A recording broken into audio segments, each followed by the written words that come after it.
March 18. தலைப்பு ஐக்கியம்.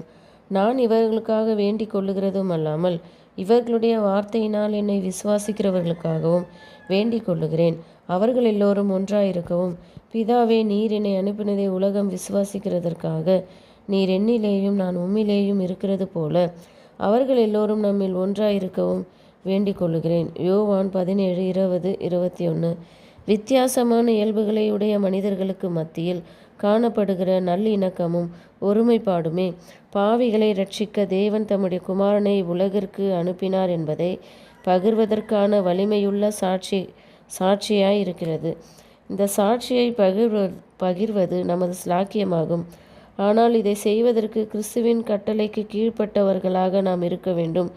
அவருடைய குணத்திற்கு இசைவாக நமது குணங்கள் வணையப்பட வேண்டும்.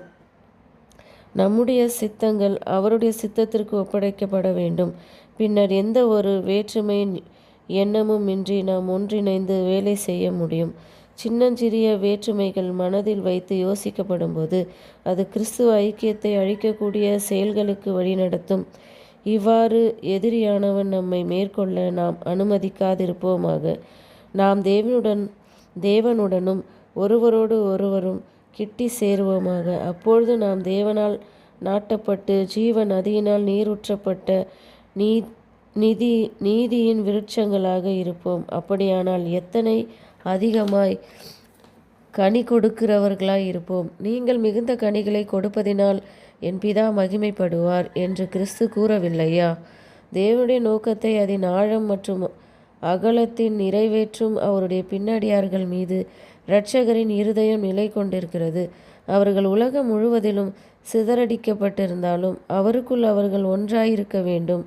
ஆனால் தங்களுடைய வழியை தேவனுடைய வழிக்காக அவர்கள் மனமுவந்து விட்டு கொடுக்க முன் வராதவரை தேவன் அவர்களை ஒன்றிணைக்க முடியாது.